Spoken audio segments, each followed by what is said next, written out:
नमस्कार. मधुरम चंदनमध्ये तुमच्या सगळ्यांचं पुन्हा एकदा स्वागत. आपण गीता महात्म्य याविषयी बोलतो आहे. गीता महात्म्य सांगतो आहे. भगवद्गीतेचा 7वा अध्याय आपण काल बघितला. ज्ञान विज्ञान योग. ज्ञान म्हणजे जाणीव, विज्ञान म्हणजे अनुभव आणि योग म्हणजे ब्रह्म. असं जर म्हटलं तर ते काही वावगं ठरणार नाही. आणि त्या ब्रह्मचीच ओळख आपल्याला या पुढच्या अध्यायामध्ये अक्षर ब्रह्मयोगमध्ये बघायला मिळते. 7व्या अध्यायाच्या शेवटच्या 2 श्लोकामध्ये या 8व्या अध्यायाची प्रस्तावना नकळत आलीच आहे. भगवंताचं सत्य स्वरूप कळण्याला आपण ब्रह्म म्हणतोय.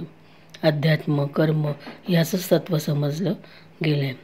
आधिभूत, आधिदैव, आधियज्ञ या त्रिविध रूपात भगवंताचं आकलन व्हावं हेच या 8व्या अध्यायात सांगितलं गेले. मागच्या अध्यायामध्ये परमेश्वर म्हणतात, मला फक्त ज्ञानीच भक्त प्रिय आहेत. मग ज्ञानी आणि अज्ञानी हा भेद का, असा प्रश्न नक्कीच उद्भवू शकतो. फक्त ज्ञानीच का, मग ज्ञानी अज्ञानी म्हणजे कोण आणि ज्ञानी म्हणजे कोण, तर असे बरेच प्रश्न उपस्थित होऊ शकतात. आणि हा भेद दर्शवण्यासाठीच आधिभूत, आधिदैव आणि आधियज्ञाचा उल्लेख. ही सगळी एकच तत्व आहे, परमेश्वराचे स्वरूप आहेत, याचा उलगडा या अध्यायामध्ये झालेला दिसतो. ब्रह्म काय, अध्यात्म काय, कर्म काय, असे बरेच प्रश्न अर्जुनाला यात पडलेत. त्याचेच निरसन या अध्यायात मिळते. जीवात्मा म्हणजे अध्यात्म, त्याग, कर्म, उत्पत्ती, विनाश असलेले सर्व पदार्थ म्हणजे आधिभूत असे म्हणता येईल. तर या ब्रह्माचा उहापोह उलगडा या अध्यायामध्ये थोडासा केला गेलेला आहे असं म्हणता येईल. ओमितेकाक्षरं ब्रह्म व्याहरन मामुस्मरन यप्रयाती त्यजन देहंत याती परमागतीम असं म्हटलेलं आहे. म्हणजे जो पुरुष ओम अशा अक्षररूप ब्रह्माचे उच्चारण करत, चिंतन करत शरीराला सोडून जातो, तो पुरुष परमगती पावतो. आणि हेच मोक्ष प्राप्तीचं साधन आहे असं म्हणता येईल. ईश्वर सृजन, ब्रह्म निर्गुण आहे, पण ईश्वर म्हणले की माया आलीच. तर ब्रह्म म्हणजे केवळ शुद्ध ऊर्जा असं पण म्हणता येईल. म्हणून ईश्वरादि ब्रह्म. आता ब्रह्म अधिक ईश्वरादि हा प्रश्न जर एखादा उद्भवला तर ईश्वरा आधी ब्रह्म असं म्हणता येईल. कारण ईश्वर म्हणलं की माया आलीच, पण ब्रह्म म्हणजे शुद्धतम ऊर्जा, परमात्मा असं म्हणता येईल. परमात्मा ओंकार स्वरूप आहे, ती एक निराकार शक्ती आहे असं आपल्याला म्हणता येईल. समुद्राच्या लाटा जरी असंख्य असल्या तरी समुद्र एकच आहे. तसंच विश्वाच्या मुळाची शक्ती एकच आहे आणि तिचं नाव आहे ओंकार. हे नाव अंगभूत आहे. जेव्हा सगळे शब्द हरवून जातात तेव्हा ओंकाराचा निनाद, आवाज, निनाद तेवढाच ऐकू येतो. कारण ओंकार हा अस्तित्वाचा ध्वनी आहे, लय आहे असं म्हणता येईल. कारण ओंकार हा अनाहत नाद आहे. जसं मागच्या अध्यायामध्ये अग्नीचं रूप आपण बघितलं, शास्त्रीय भाषेमध्ये वेद्यूत आपण बोललो, जे ध्वनीचंही एक रूप आहे असं म्हणता येईल. संत ज्ञानेश्वरांनी ही अनुभूती स्वतःला जोडून घेतली आहे असं बघायला मिळतं. कारण समाधीस्थ ते जेव्हा होते तेव्हा त्यांना आत बाहेर असं म्हणतात ओंकार ऐकू आला. त्यांनी या अस्तित्वाच्या ओंकाराला, निनादाला एकाक्षर ब्रह्म असं नाव दिलं. आणि ओंकार एकाक्षर ब्रह्म आहे, तो श्रीकृष्णाचे स्वरूप आहे. म्हणून माझे स्मरण करत जो देह टाकतो तो मलाच प्राप्त होतो, जन्ममरणाच्या भवचक्रातून मुक्त होतो.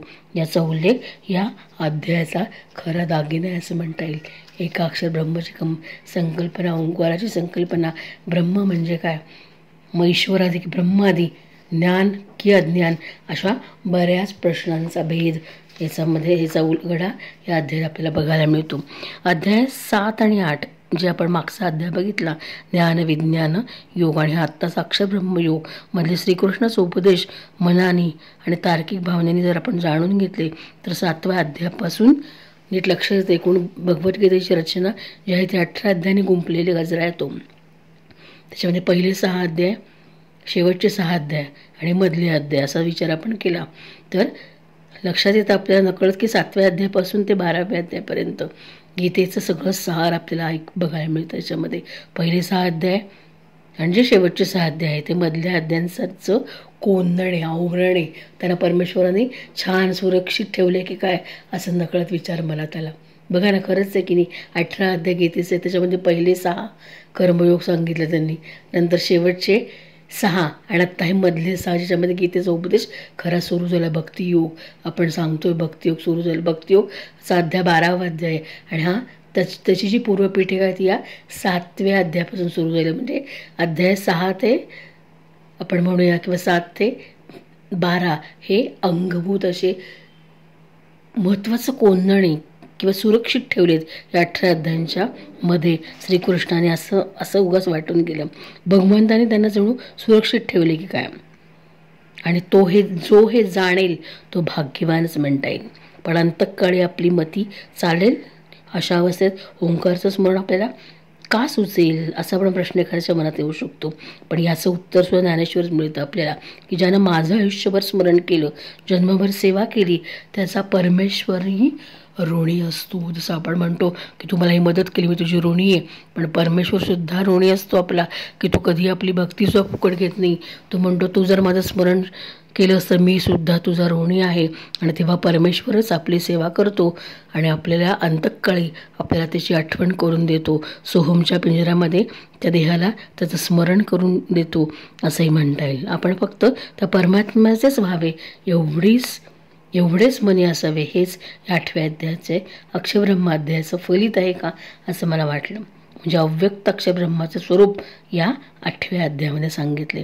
आणि मग श्रीकृष्ण अर्जुनाला म्हणतात की दिवस उगवला ब्रह्मदेवाचा अव्यक्तातून पुन्हा व्यक्त होतो, रात्ररंभ होता पुन्हा अव्यक्ती लीन होतो. म्हणजे हे रात्रंदिवस हे चक्र चालूच आहे.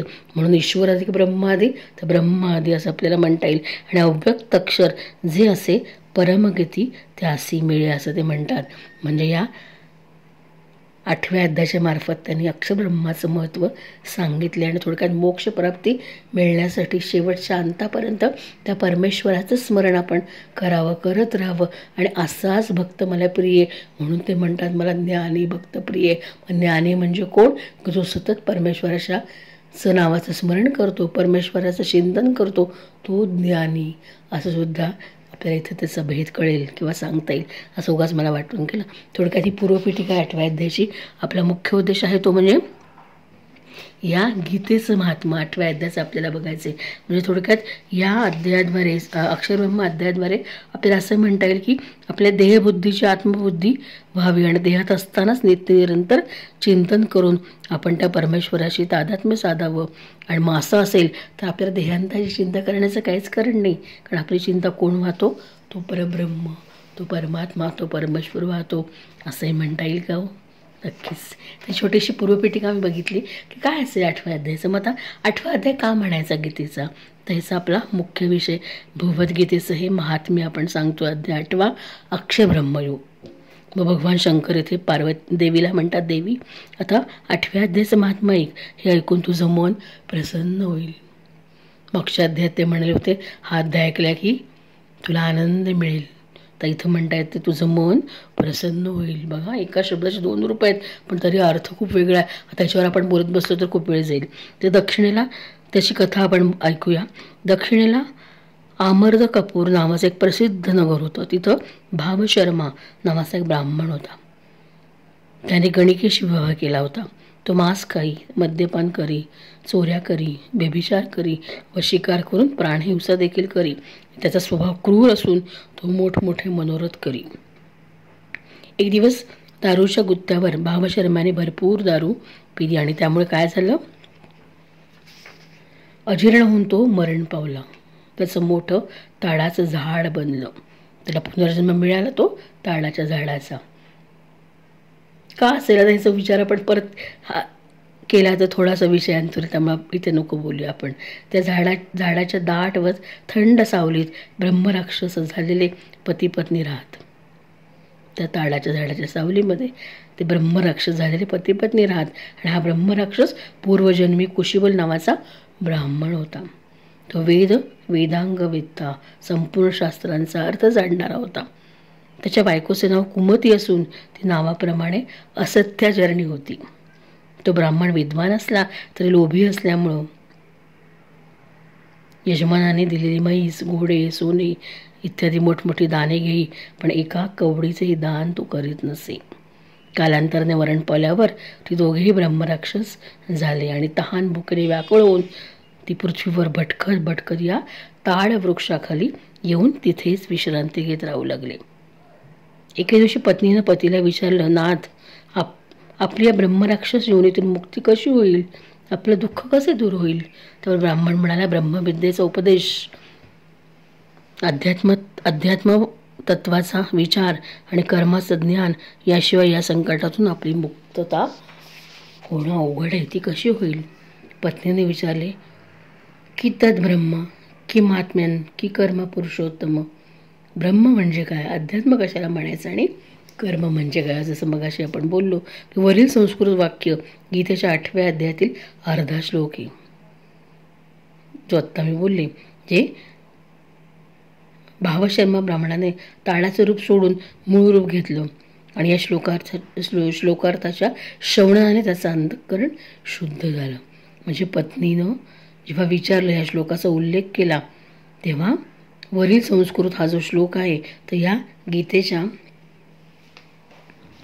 8व्या अध्यायातील, म्हणजे आपण जो आत्ता अध्याय बघतोय तर त्या अध्यायाचं थोडंसं मर्म आहे.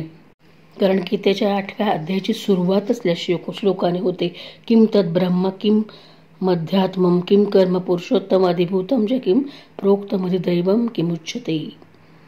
या सगळ्याचं उहापो, कर्म म्हणजे काय, ब्रह्म म्हणजे काय, अध्यात्म म्हणजे काय ते विचारते.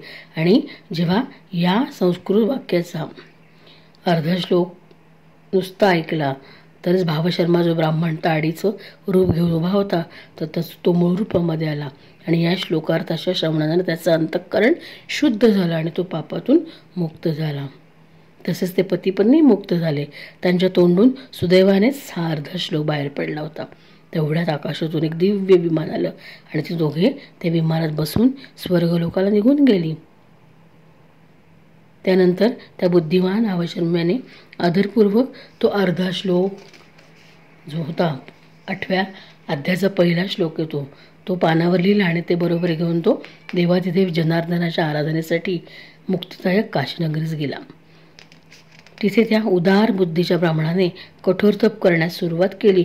त्यावेळी क्षीरसागर कन्या भगवती लक्ष्मीनं हात जोडून देवाधिदेव जनार्दनाला विचारले, भगवन, आपण शेषशय्येवरून उठून उभे का राहिलात? तेव्हा श्री भगवान म्हणाले, देवी, काशीमध्ये गंगाकिनारी बुद्धिमान ब्राह्मण भावशर्मा भक्तियुक्त अंतःकरणाने अत्यंत कडक तपश्चर्या करीत आहे. तो आपली इंद्रिय ताब्यात ठेवून गीतेतील 8व्या अध्यायातील अर्ध्या श्लोकाचा जप करतोय. मी त्याच्या तपश्चर्येवर अतिशय संतुष्ट झालोय. बराच वेळ मी त्याच्या तपश्चर्येला अनुरूप फळ देण्याचा विचार करीत होतो. त्यावेळी मी ते फळ द्यायला उत्कंठित झालो. त्यामुळे पार्वती त्याला म्हणते, भगवन, तर मग श्रीहरी प्रसन्न होऊन भगवत भक्त भावशर्म्याला कोणते फळ दिले बरे? तेव्हा महादेव म्हणाले, देवी, श्रेष्ठ ब्राह्मण भावशर्म्याला भगवान श्री विष्णूंच्या कृपेने मोक्ष प्राप्त झाला व त्याच्याच पुण्याने त्याच्या वंशातील नरक यातना भोगणाऱ्या पापात्म्यांना पाप नष्ट होऊन भगवत धामाची प्राप्ती झाली. देवी, 8व्या अध्यायाच्या जपाचे महात्म्य मी तुला थोडक्यात सांगितले. यावर नेहमी विचार करत राहिलं पाहिजे. बघा, एक अर्धा श्लोक होता, किम तद ब्रह्म, किम मध्यात्मम, किम पुरुषोत्तम. केवळच्या श्रवणानं त्या भावशर्म्याला तर मुक्ती मिळाली, मोक्ष, पण त्याच्या नातलग किंवा त्याचे जे आप्तेष्ट होते तर त्यांचा सुद्धा या चक्रावरून, त्यांची जन्ममृत्यू चक्रातून सुटका झाली असंही म्हणता येईल. म्हणजे मोक्षप्राप्तीचं साधन केवळ या गीतेच्या 8व्या अध्यायाचं सार आहे असं म्हणता येईल. एकाक्षर ब्रह्माचा उल्लेख, एकाक्षर ब्रह्म इथे सांगितले त्यांनी. म्हणजे मरताना शेवटच्या क्षणी जो माझं स्मरण करतो त्याला परमप्राप्ती होते एवढंच सांगितले. म्हणजे तेव्हा आपण करायचं एवढंच की त्याचं स्वरूप सतत जाणायचं आणि त्याचंच होऊन जायचं. म्हणजे तो आपलाच होतो आणि आपण त्याचेच होतो. हाच याच्यामधनं मिळणारा छोटासा बोध असंही म्हणता येईल. तुम्हाला आवडलं असेलच. थोडंसं गीतेच्या 8व्या अध्यायाची पूर्वपीठिका काय असेल हे शोधण्याचा प्रयत्न केला आणि त्याच्यामधून ह्या 8व्या अध्यायाचं गीता महात्म्य यात सुद्धा त्यांनी आदिभूत, आदिदैव, ब्रह्म म्हणजे काय, कर्म म्हणजे काय, सगळ्याचा उल्लेख येतोच. तो तुम्हाला समजला असेल की भगवद्गीता का श्रवण करायची, का म्हणायची, काय याचा उल्लेख केला आहे. आता दैनंदिन जीवनाशी आत्ता सध्याच्या दैनंदिन जीवनाशी सुद्धा त्याचा आपल्याला उदाहरणांच्या माध्यमातून थोडासा रिलेट करता येईल. पण आपला तो विषय नाही, आता आपण बोलतो. तर या 8व्या अध्यायामध्ये काय जस्ट मी सांगितलं आणि गीता महात्म्याचं सार काय, म्हणजे गीता महात्म्याची गोष्ट काय ह्याच्या मागची असं आपण म्हणूया. तर ती सांगितली का 8व्या अध्याय म्हणायचा. जसं मी बोलले की 7व्या अध्यायापासून 12व्या अध्यायापर्यंत छान भगवद्गीतेचं सार सुरू झालेलं इनडायरेक्टली नकळत विचार केला तर. आणि सुरक्षित ठेवलेल्या 6 अध्यायांना परमेश्वराने. पहिले 6 अध्याय, मागचे 6 अध्याय, आणि मध्ये जसं आपण दाराला तोरण लावतो, मध्ये छान झेंडूची फुलांचा गुच्छ लोंबता आणि आजूबाजूला मस्तपैकी पानं लावलेली, आंब्याची पानं लावून आपण झेंडूची फुलं माळत एक छान तोरण तयार करतो. तसे मधले 6 अध्याय म्हणजे एक मधला गुच्छ आहे की जो येता जाता आपल्या डोक्याला दरवाजातनं लागतो. म्हणजेच त्याचं स्मरण, मनन, चिंतन आपण केलं तर परमेश्वर अशा भक्तांना ज्ञानी भक्त म्हणतो. आणि असे भक्त त्यांना प्रिय होत आहेत. म्हणून त्यांना प्रिय भगवंताला व्हायचं असेल तर आपण या अध्यायांचं स्मरण, चिंतन, मनन करणं गरजेचं आहे, असंच आपण म्हणूयात का. उद्या भेटूच. तुम्हाला आवडलं असेलच. धन्यवाद. जय श्रीकृष्ण.